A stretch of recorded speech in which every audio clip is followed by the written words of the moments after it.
Bonjour, bienvenue à la caverne des jeux de Thierry. Aujourd'hui, explication d'un tour de jeu de Maximum Apocalypse, un jeu coopératif de 1 à 6 joueurs. Alors, la version que je vous présente aujourd'hui, c'est la seconde édition, malheureusement, je crois qu'elle n'est qu'en anglais, à ma connaissance. La première édition est en revanche en français. Alors, ce qui change entre la première et la seconde édition, c'est notamment l'ajout on va dire, d'un système de rangement qui est assez pratique et qui permet aussi de manière plus efficace euh, de- d'installer le jeu.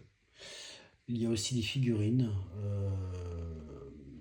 qui sont plutôt sympathiques, mais à titre personnel, les figurines n'ayant pas pu encore les peindre, je joue avec les standees que voici, qui sont plutôt de bonne facture aussi.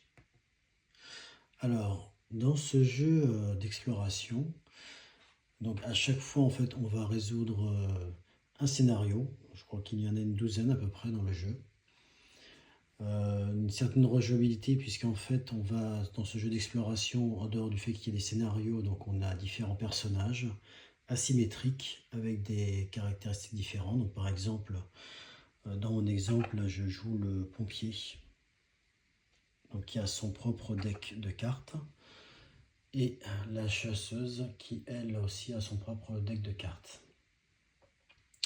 Donc là j'ai fait la mise en place pour le scénario d'introduction, donc avec un mélange de tuiles au hasard.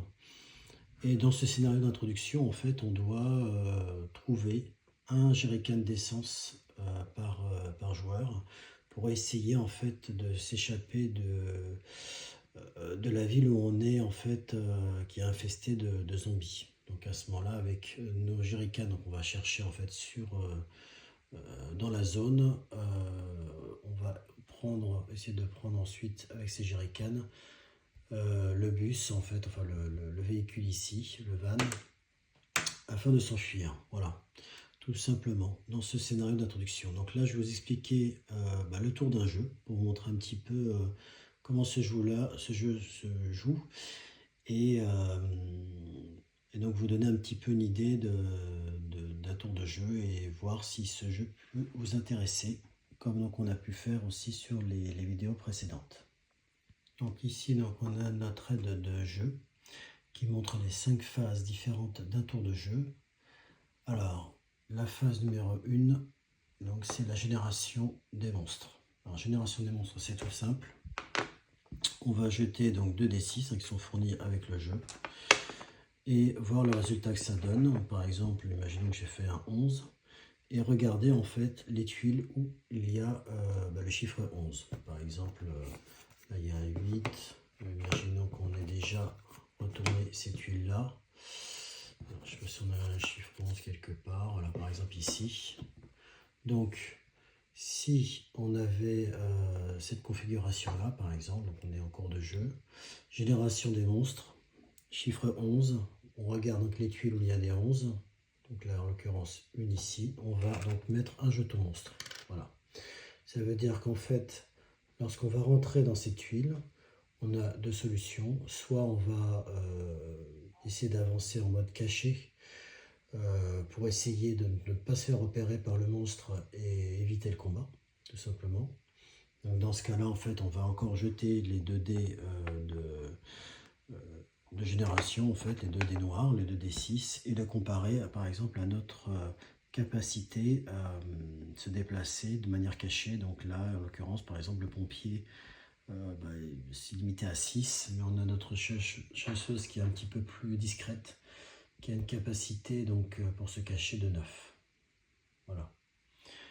Si par contre on se fait prendre ou alors on va aller directement au combat, on va remplacer, donc lorsque notre héros va se retrouver sur la tuile, on va remplacer donc ce jeton par directement donc, un monstre tiré au hasard dans la pile. Donc par exemple là un chien zombie. Donc, qui a une 5 de vie et qui fait 4 dégâts. Alors on va voir après comment comment fonctionnent les combats, mais c'est très très simple, vous allez voir. Ensuite, étape numéro 2, on tire une carte de son deck. Alors, une carte de son deck, bah voilà, donc en fait, comme je vous ai dit au début, chaque personnage a son deck propre, donc on tire une carte. Alors, au début de la partie, on a 4 cartes en main. Donc, ce sont donc des éléments en fait qu'on va pouvoir nous aider dans notre aventure. Donc là, on tire une carte. Voilà. Étape numéro 3, et je vais dire le cœur du jeu, on peut entreprendre 4 actions. Alors, première action possible, bah, tout simplement bouger son personnage. Donc, on le bouge effectivement de manière orthogonale. Voilà, donc chaque déplacement coûte une action. Donc, par exemple, on est ici, on va aller dans la ferme. Tac, tac. Alors attention, hein, effectivement, je ne l'ai pas précisé, mais lorsque on va rentrer sur des tuiles, certains auront des effets entrées, donc il faudra effectivement les appliquer. Ensuite, deuxième action possible, tirer une carte. Donc effectivement, on peut continuer à tirer des cartes de notre deck. Alors ce qu'il faut savoir aussi, c'est que si on n'a plus de possibilité de tirer des cartes, on a perdu. Donc il faut aussi savoir gérer son deck de cartes. Autre action possible, jouer une carte. Alors jouer une carte, c'est tout simplement donc utiliser une des cartes qu'on a en main. Alors, au niveau des cartes actions, vous avez deux types de cartes. Vous avez donc les cartes d'équipement, qui en fait pèsent un poids. Donc chaque personnage peut porter jusqu'à 4. Alors bien sûr, il y a des effets, des équipements qui permettent d'augmenter la capacité pour porter des équipements. Mais de base, c'est 4. Donc par exemple, si j'équipe mon personnage de ce gilet-là, à ce moment-là, donc ça va prendre un slot sur les 4. Autre possibilité, il y a des cartes aussi d'action instantanée, donc avec le petit éclair. Et là, on suit tout simplement la capacité. Alors, il faut savoir qu'aussi, il y a une dimension aussi de distance. Donc, par exemple, ici, cette carte s'applique sur une courte distance. Donc là, vous avez aussi un rappel sur la carte des différentes, ce que veut dire en fait court, moyenne et longue distance. Donc, courte distance, c'est sur la case même. Moyenne distance, donc en fait, c'est à une case de distance. Et longue distance, c'est jusqu'à 2 cases de distance. Mais attention, ça ne prend pas en compte la case sur laquelle on est. Enfin, nous avons l'action prendre une carte action.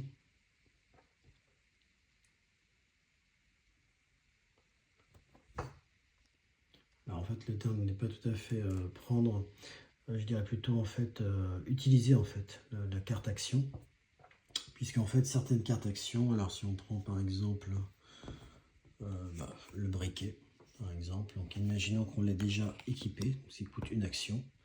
Pour une autre action, donc on peut l'utiliser pour faire 2 dommages. Voilà, à tous les monstres en fait sur une courte portée, donc c'est-à-dire sur la tuile même où se trouve là en l'occurrence notre pompier.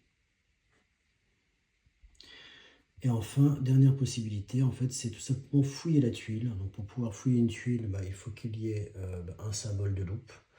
Donc là, en fait, il y a différents équipements matériels qu'on va pouvoir fouiller dans les cases, avec une dominante à chaque fois, plutôt tout ce qui est carburant, tout ce qui est nourriture, tout ce qui est munitions, mais on ne va pas trouver forcément ces éléments-là dans ces tuiles. Il peut y avoir des surprises bonnes ou je crois mauvaises, je n'ai pas encore tout vu. Mais en tout cas, on peut fouiller donc sur la tuile qu'une seule fois par tour. Voilà. Donc si je ne peux pas effectivement faire 2 actions de fouille de suite, je peux me déplacer 2 fois de suite, ou faire des dégâts, etc. Ou faire poser un nombre de cartes plusieurs fois, mais par contre, fouiller, c'est une fois en fait sur la tuile sur laquelle on est. Alors bien sûr, après on peut se redéplacer et refouiller sur cette tuile, mais on ne peut pas faire 2 fois de fouille de suite sur la même tuile. Voilà. Alors ensuite, on a des actions qui sont gratuites, qui ne coûtent pas. Donc on peut se défausser de 2 cartes pour en retirer une nouvelle. On peut aussi tout simplement cartes ou recevoir d'un autre joueur, hein, si on est sur la même tuile. Et bien sûr aussi mettre du carburant dans la, si ça peut être la mission, ou jeter des cartes en tout cas pour faire la mission. Voilà. Quatrième étape, on va accroître la faim. Puisque là, ce qui est assez intéressant dans ce jeu-là, c'est qu'il y a aussi une dimension, il faut aussi chercher de la nourriture, hein. On est soumis en fait à la faim, donc au début de la partie, donc on a alors un plus petit dé noir qui est fourni aussi avec le jeu, et donc on démarre à 1. Et ensuite à chaque tour, donc on va accroître la faim, donc on va passer à 2, 3, 4, 5, 6. Et si on n'a toujours rien fait pour lutter contre la faim, donc notamment trouver de la nourriture, bien sûr, pour faire baisser la faim, à ce moment-là, si on n'a toujours rien fait, et en fait, on va retourner notre carte de joueur. Donc là, en fait, chaque joueur, je ne l'ai pas dit au début, mais chaque personnage a une capacité spéciale. Donc on va retourner la carte, on perd la capacité spéciale. Et ensuite, à chaque tour, en fait, on va se prendre un certain nombre de dégâts jusqu'à, si on ne fait rien de plus, mourir. Il faut voir aussi en plus que les statistiques de la capacité à se cacher se réduisent aussi lorsqu'on a la faim. Ça, c'est assez logique. Donc, on prend des dégâts, on a une capacité pour se cacher qui est plus faible. Donc, effectivement, il faut vraiment éviter d'en arriver là et essayer donc de se nourrir à temps. Et enfin, donc la dernière étape, prendre des dommages. Alors, tout simplement, en fait, c'est là qu'il va y avoir le combat avec le monstre. Donc, alors ce qui est intéressant en fait, justement la gestion des combats est extrêmement simple. Alors d'abord, lorsque des monstres apparaissent, en fait, ils sont attachés à nous tout le temps. C'est-à-dire que lorsqu'on va se déplacer d'une tuile à une autre, ils nous suivent. Quelque part, il y a une certaine logique dedans. Hein, ils ne restent pas sur place, donc ils nous suivent. Et donc si lors des phases d'action, on ne s'en est pas débarrassé, on n'a pas fait suffisamment de dégâts, donc là en l'occurrence par exemple si on prend ce zombie-là, il a 6 de vie, donc si on ne lui a pas fait jusqu'à 6 dégâts pour s'en débarrasser, et donc c'est à cette étape, et dernière étape, donc numéro 5, on va prendre 2 dommages, tout simplement. Voilà, donc on a le pompier, lui, à 32 points de vie. Alors sur cette seconde édition, ce qui est sympathique, c'est qu'on a des petits curseurs là qui nous permettent de suivre facilement le nombre de vies. Là, si on prend le chasseur, hein, donc elle a bien sûr moins de points de vie, elle en a que 24. Voilà. Donc, lorsqu'on commence à chaque fois une mission, on a toujours un monstre attaché au départ, hein, sur lequel il faut se débarrasser. Voilà. Et donc voilà, c'était un petit tour de jeu de Maximum Apocalypse. J'espère que cette vidéo donc, de présentation d'un tour de jeu de Maximum Apocalypse vous a plu. N'hésitez pas à vous abonner, à mettre un pouce et merci de suivre la chaîne.